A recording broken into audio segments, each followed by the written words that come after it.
আমাদের পরিবার ছিল এমন একটি পরিবার যারা প্রতি রবিবার নিয়মিত গির্জায় যেত। ছোটবেলায় অবশ্য আমার কাছে সবকিছুই খুব ভালো লাগতো, কিন্তু যখন আমি বড় হতে লাগলাম তখন নানা বিষয় নিয়ে আমার অন্তরে প্রশ্ন জাগতে শুরু করলো। আমি নিজেই বাইবেল পড়তে শুরু করলাম, বিভিন্ন বিষয় জানতে লাগলাম, কিন্তু যতই পড়তাম আর শিখতাম ততই আমার মনে হতে লাগলো এসব যেন সত্যিই আমার কাছে ঠিক অর্থপূর্ণ বা যুক্তিসঙ্গত মনে হচ্ছে না। তখন সিদ্ধান্ত নিলাম, ধর্মের সঙ্গে আমার সম্পর্ক এখানেই শেষ। ঠিক তখনই হঠাৎ আমার মনে এক অদ্ভুত অনুভূতি এলো, যেন কেউ বারবার আমাকে বলছে, কুরআন পড়ো, কুরআন পড়ো, কুরআন পড়ো, আরো পড়ো, আরো পড়ো। সেদিন আমি ঘন্টার পর ঘন্টা সারা রাত ধরে কুরআন পড়েছি। তারপর সেখানেই নিজের ঘরে একেবারে একা আমি শাহাদা পাঠ করলাম। আশহাদু আল্লা ইলাহা ইল্লাল্লাহ ওয়া আশহাদু আন্না মুহাম্মাদান রাসূলুল্লাহ। আসসালামু আলাইকুম, আমার নাম সাফা। আমি যুক্তরাষ্ট্রের একজন ২৭ বছর বয়সী ইসলাম গ্রহণকারী। বলতে গেলে প্রায় ১৬ মাস আগে আমি ইসলাম গ্রহণ করেছি। আমার এখনো মনে আছে, সেটি ছিল এক গভীর রাত। আমি আমার ঘরে সম্পূর্ণ একা ছিলাম, আর সেখানেই আমি শাহাদা পাঠ করেছিলাম। সেই ঘটনার গল্পটা সত্যিই অবিশ্বাস্য, কারণ সেদিনের পর থেকে আমার জীবন একেবারেই বদলে গেছে।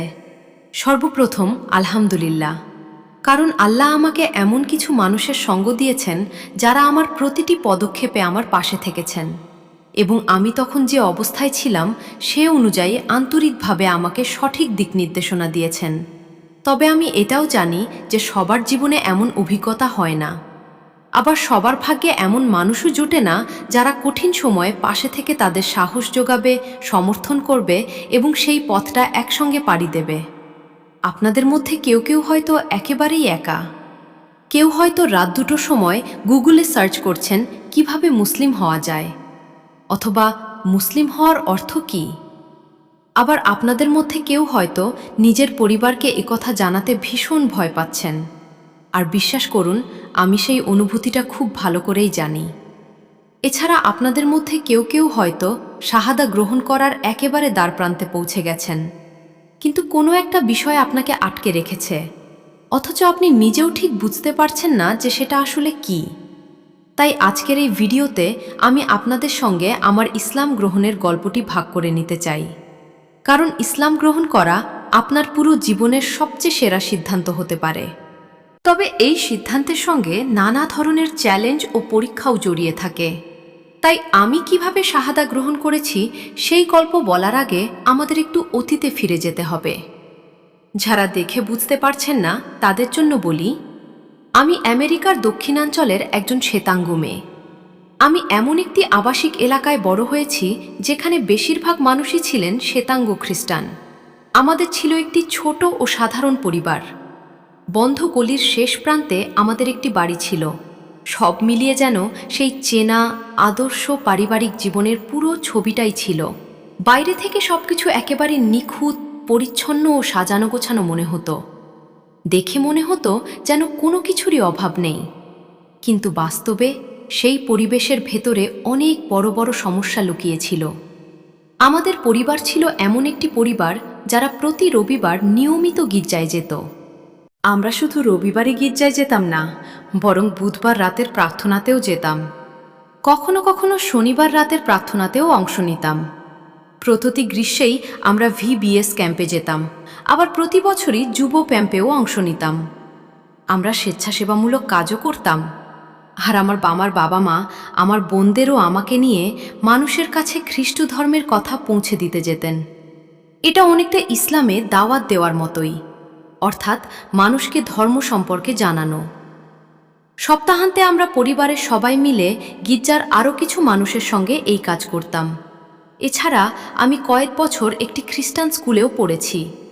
আর সত্য বললে সেটি আমার জন্য খুবই খারাপ অভিজ্ঞতা ছিল। তবে সে বিষয়ে আমি এখন খুব গভীরে যেতে চাই না। তাই যখন আমি বলি যে আমি একটি খ্রিস্টান পরিবারে বড় হয়েছি, তখন তার অর্থ শুধু এই নয় যে আমরা মাঝে মধ্যে গির্জায় যেতাম।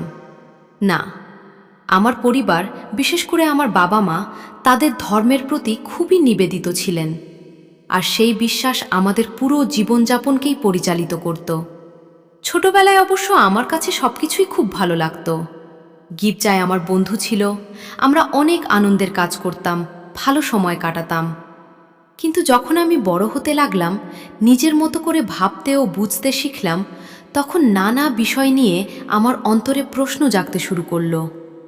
আমি নিজেই বাইবেল পড়তে শুরু করলাম, বিভিন্ন বিষয় জানতে লাগলাম, কিন্তু যতই পড়তাম আর শিখতাম, ততই আমার মনে হতে লাগলো এসব যেন সত্যিই আমার কাছে ঠিক অর্থপূর্ণ বা যুক্তিসঙ্গত মনে হচ্ছে না।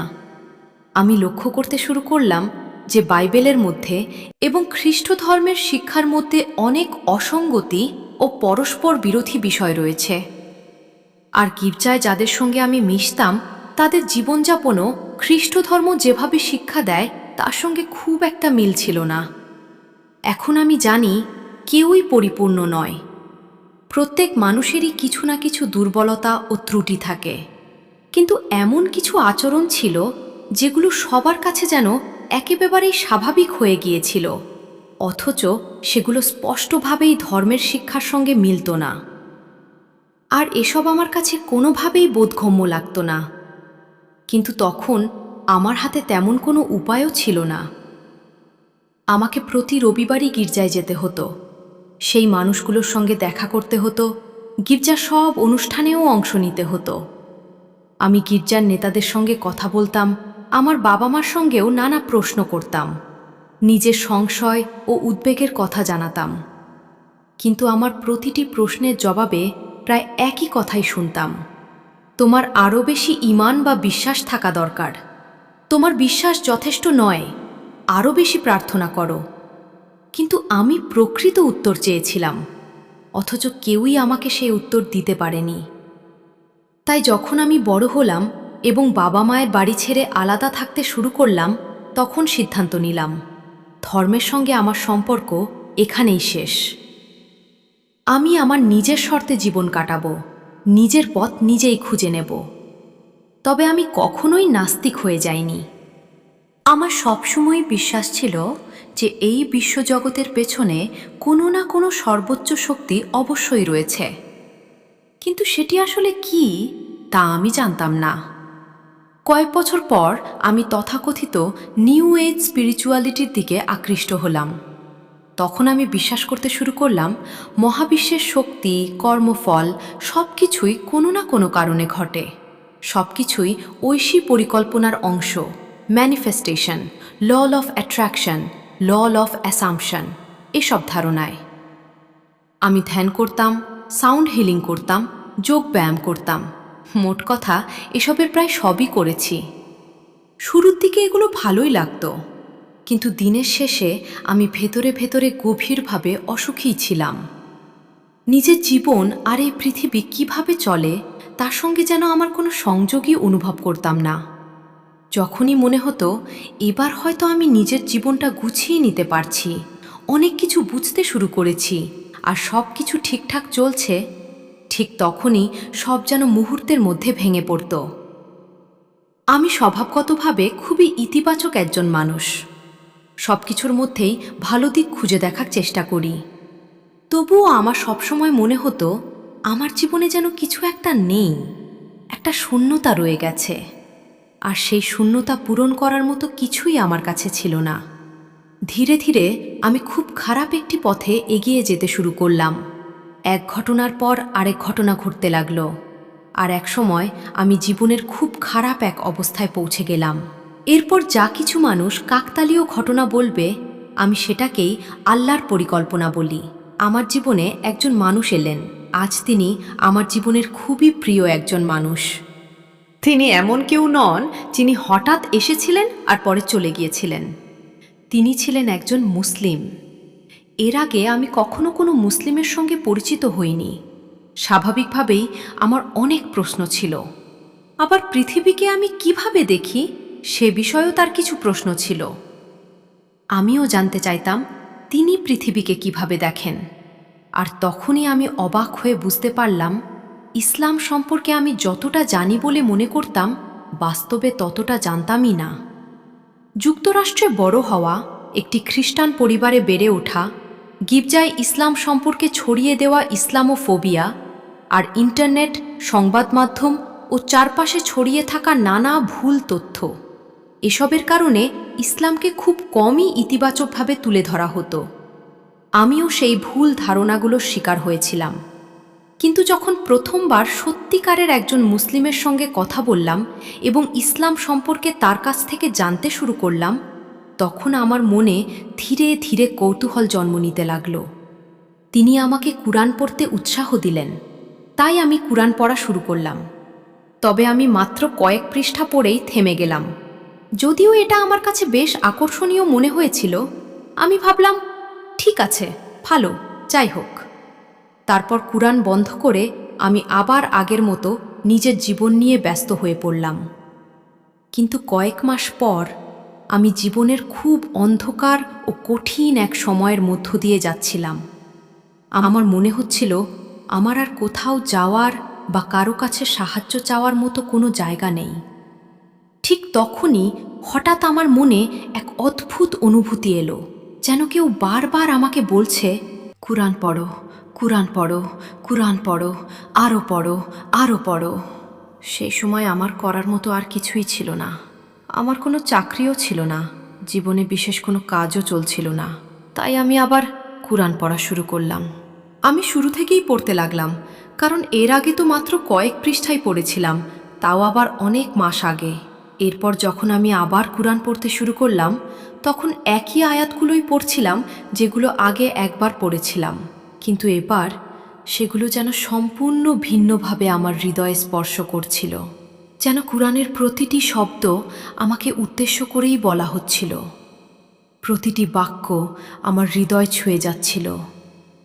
আমার সত্যিই মনে হচ্ছিল যেন আল্লাহ নিজেই আমার সঙ্গে কথা বলছেন। সেদিন আমি ঘন্টার পর ঘন্টা সারা রাত ধরে কুরআন পড়েছি, পড়তেই থেকেছি। শেষ পর্যন্ত আমি ঘুমানোর সময় থামলাম। পরদিন সকালে ঘুম থেকে উঠেই প্রথম যে কাজটি করলাম তা হলো আবার কুরআন পড়া। সেদিনও আমি প্রায় সারা দিন কুরআন পড়েছি। তারপর সেই রাতে আমার ভেতরে এক ধরনের অস্থিরতা আর ভয় কাজ করতে শুরু করল। আমি বুঝতেই পারছিলাম না কেন এমন অনুভব করছি। বারবার নিজের মনেই প্রশ্ন করছিলাম, আমি কি ভয় পাচ্ছি? কিন্তু কেন এত ভয় লাগছে? আমি কি আবার কোনো ধর্মের পথে ফিরে যেতে ভয় পাচ্ছি? নাকি এই কারণে ভয় পাচ্ছি যে আমার মনে হচ্ছে এটাই সত্যিই আমার জন্য সঠিক পথ? আমি কি এই পথকে গ্রহণ করতে ভয় পাচ্ছি? আমি যদি ইসলাম গ্রহণ করি তাহলে কি হবে? মানুষ আমাকে নিয়ে কি ভাববে? আমার জীবনে কি ঘটবে? কিন্তু এসব প্রশ্নের কোনোটাই আমার মনে সত্যিকারের উত্তর এনে দিচ্ছিল না। আমার মনে হচ্ছিল আমার ভয়ের আসল কারণ এগুলোর কোনোটি নয়। তাই আমি আবার কুরআন খুলে পড়তে শুরু করলাম। আর যে প্রথম আয়াতটি আমার সামনে এলো, এই মুহূর্তে ঠিক কোন নম্বর আয়াত ছিল তা আমার মনে নেই। সেখানে বলা হয়েছিল, মুমিন ও কাফিরের মধ্যে পার্থক্য হল মুমিনরা আল্লাহকে ভয় করে। ঠিক তখনই যেন আমার সব কিছু পরিষ্কার হয়ে গেল। আমি বুঝতে পারলাম আমার সেই ভয়ের উৎস অন্য কিছু নয়, বরং সেটা ছিল আল্লাহর প্রতি ভয়। সেই মুহূর্তটা ভাষায় প্রকাশ করা সত্যিই কঠিন। শুধু এতটুকুই বলতে পারি, যেন হঠাৎ করে পুরো পৃথিবীকে আমি একেবারে ভিন্ন দৃষ্টিতে দেখতে শুরু করলাম। মজার বিষয় হলো, ইসলাম সম্পর্কে কথা বলতে গিয়ে অনেকেই এই বিষয়টি উল্লেখ করেন না। হ্যাঁ, আমরা আল্লাহকে ভালোবাসি, আর অবশ্যই আমাদের আল্লাহকে ভালোবাসা উচিত, কিন্তু একই সঙ্গে আমাদের আল্লাহকে ভয়ও করা উচিত। আমি কথা বললে অনেকেই ভুল বুঝে বলেন, না, আল্লাহকে ভয় পাওয়ার কথা নয়, আল্লাহ তো পরম করুণাময়, পরম স্নেহশীল। হ্যাঁ, আল্লাহ অবশ্যই দয়ালু, স্নেহশীল এবং এসব গুণের অধিকারী। কিন্তু কুরআনে আল্লাহ একাধিকবার আমাদের তাকে ভয় করার কথাও বলেছেন, আর এতে কোনো অসঙ্গতি নেই। আমরা একই সঙ্গে আল্লাহকে ভালোবাসতে পারি, আবার তাকে ভয়ও করতে পারি। এই দুটি অনুভূতি একসঙ্গেই থাকতে পারে, আর এই কারণেই আল্লাহর সঙ্গে আমাদের সম্পর্ক এত বিশেষ। আমরা তাকে গভীরভাবে ভালোবাসি, আবার তার অসীম ক্ষমতার প্রতি গভীর ভয়ও অনুভব করি। আমরা চাই না তিনি আমাদের প্রত্যাখ্যান করুন কিংবা তার অনুগ্রহ থেকে বঞ্চিত করুন। কুরআনে আল্লাহ খুব স্পষ্টভাবেই বলে দিয়েছেন তার সঙ্গে আমাদের সম্পর্ক কেমন হওয়া উচিত। সেই মুহূর্তে আমি যেন বিষয়টি অন্তর দিয়ে উপলব্ধি করলাম। আমার কাছে মনে হলো এতদিন যে ধাঁধার একটি অংশ আমি খুঁজে পাচ্ছিলাম না, অবশেষে সেটিই খুঁজে পেলাম। ইসলামকে এবং আল্লাহকে সত্যিকার অর্থে অনুভব করার জন্য এটাই ছিল আমার জীবনের সেই হারিয়ে যাওয়া অংশ। তবুও আমি তখনও পুরোপুরি প্রস্তুত ছিলাম না। তখনও আমি ইসলাম গ্রহণ করে একজন মুসলিম হয়ে যাওয়ার জন্য নিজেকে সম্পূর্ণভাবে প্রস্তুত মনে করিনি। সেদিন রাতে আমি বিছানায় শুয়ে ঘুমিয়ে পড়ার অপেক্ষায় ছিলাম। শুয়ে শুয়েই আমি একটি দোয়া করলাম। আমি বললাম, হে আল্লাহ, যদি ইসলাম সত্য হয়, যদি আপনি সত্যিই থাকেন, আর যদি আপনি চান আমি মুসলিম হই, তাহলে আমাকে এমন একটি নিদর্শন দেখান যা আমি কোনোভাবেই উপেক্ষা করতে না পারি। এমন একটি নিদর্শন দিন যা আমি উপেক্ষা করতে না পারি। এরপর আমি ঘুমিয়ে পড়লাম। পরদিনই আমি সেই নিদর্শন পেলাম। আর সত্যি সেটা কি উপেক্ষা করার কোনো উপায় ছিল না। সেদিন রাতে আমার বোন আর কয়েকজন বন্ধুর সঙ্গে বাইরে যাওয়ার কথা ছিল। আমরা শহরের কেন্দ্রে যাওয়ার পরিকল্পনা করেছিলাম। কয়েকটি বারে যাব, কিছু পানীয় পান করব, একেবারে সাধারণ শুক্রবার বা শনিবার রাতের মতোই। কিন্তু একদম শেষ মুহূর্তে আমি সিদ্ধান্ত বদলে ফেললাম। আমি বাইরে না গিয়ে বাসাতেই থেকে গেলাম। কারণ আপনি ঠিকই ধরেছেন, আমি বাইরে না গিয়ে কুরআন পড়তেই চেয়েছিলাম। তখন টানা 3 দিন ধরে আমি যেন কুরআন পড়ায় পুরোপুরি ডুবে গিয়েছিলাম। সেদিন আমি বাসায় একাই ছিলাম, যদিও তখন আমি আরও 5 জন রুমমেটের সঙ্গে একটি বড় বাড়িতে থাকতাম। তাই সাধারণত বাড়িতে অনেক মানুষ থাকত, কিন্তু সেদিন রাতে পুরো বাড়িতে শুধু আমিই ছিলাম। আলহামদুলিল্লাহ। আমি নিজের ঘরে বসে কুরআন পড়ছিলাম। হঠাৎ আমার নাকে ধোঁয়ার গন্ধ এলো। প্রথমে আমি তেমন গুরুত্ব দিইনি। মনে হলো হয়তো বাইরে কোথাও থেকে আসছে, হয়তো পাশের বাড়ি কেউ আগুন জ্বালিয়েছে। কিন্তু কিছুক্ষণ পর ধোঁয়ার গন্ধ আরও তীব্র হয়ে উঠল। আমার শরীরে হঠাৎ এক ধরনের অস্থিরতা ছড়িয়ে পড়ল, আর হৃৎস্পন্দন খুব দ্রুত বেড়ে গেল। তখন আমি উঠে নিচে রান্নাঘরে গেলাম, শুধু নিশ্চিত হওয়ার জন্য। নিচে গিয়ে দেখি পুরো নিচতলা ধোঁয়ায় ভরে গেছে। আমি দৌড়ে রান্নাঘরে ঢুকলাম। দেখি ওভেন থেকে অবিরাম ধোঁয়া বের হচ্ছে। আমি সঙ্গে সঙ্গে ওভেন খুললাম। ভেতরে খাবার পুড়ে যাচ্ছে। দ্রুত সেটি বের করে ওভেন বন্ধ করে দিলাম। তারপর বাড়ির সব জানালা আর দরজা খুলে দিলাম, যাতে ধোঁয়া বেরিয়ে যায়। আগুনও নিভে গেল। সব কিছু সামলে আমি কিছুক্ষণ সেখানে দাঁড়িয়ে রইলাম।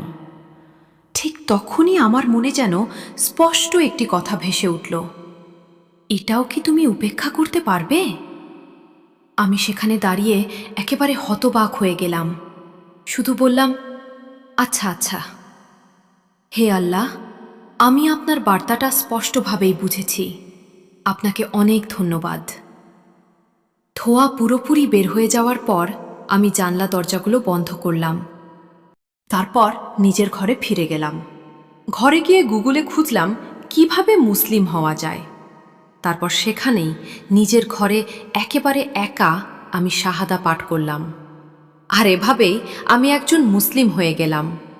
আপনাদের মধ্যে যাদের মনে প্রশ্ন আসতে পারে, ওভেনে খাবার পুড়ছিল কেন? আসলে সেদিন রাতে আমার একজন রুমমেট বাড়ি থেকে বের হওয়ার আগে ওভেনে খাবার রেখে গিয়েছিলেন এবং ভুলে ওভেন বন্ধ করতে পারেননি।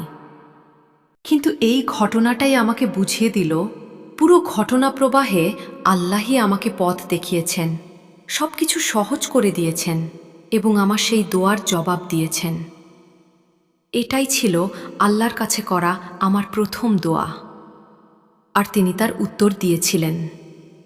আমি এমন একটি নিদর্শন চেয়েছিলাম যা আমি কোনোভাবেই উপেক্ষা করতে না পারি। আর সত্যি, নিজের বাড়ি প্রায় আগুনে পুড়ে যেতে বসেছিল, এমন একটি ঘটনা কি আমি উপেক্ষা করতে পারতাম?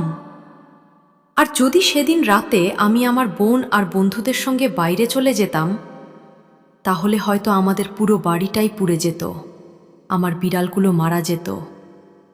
আমরা আমাদের সব কিছু হারিয়ে ফেলতাম, কিন্তু আল্লাহ আমাকে সেদিন বাড়িতে থাকার তাওফিক দিয়েছিলেন। কুরআন পড়ার জন্য আমার অন্তরে ইচ্ছা সৃষ্টি করেছিলেন, আর সেই কারণেই আমি বাড়িতে ছিলাম এবং একজন মুসলিম হওয়ার সৌভাগ্য লাভ করলাম। আলহামদুলিল্লাহ। আপনি যদি এতক্ষণ পর্যন্ত ভিডিওটি দেখে থাকেন তাহলে আপনাকে অনেক ধন্যবাদ। আপনি যদি ইসলাম গ্রহণ করার কথা ভাবেন তাহলে আমি শুধু এতটুকুই বলতে চাই, এটি হবে আপনার জীবনের সবচেয়ে সেরা সিদ্ধান্ত। হয়তো এই পথ সহজ হবে না, কিন্তু ইনশাআল্লাহ এর প্রতিদান অবশ্যই সার্থক হবে। আমি ইসলাম গ্রহণের পর আমার জীবনের অভিজ্ঞতা, ইসলামী শিক্ষা এবং বর্তমান পৃথিবীতে একজন মুসলিম নারী হিসেবে জীবনযাপনের বাস্তব অভিজ্ঞতা নিয়ে আরও অনেক ভিডিও শেয়ার করব ইনশাআল্লাহ। আল্লাহ আপনাদের প্রত্যেকের পথকে বরকতময় করুন। তিনি যেন আপনাদের জন্য সব কিছু সহজ করে দেন। তিনি যেন আমাদের সবাইকে উপকারী জ্ঞান দান করেন। আমিন। ওয়াসসালামু আলাইকুম ওয়া রাহমাতুল্লাহি ওয়া বারাকাতুহু।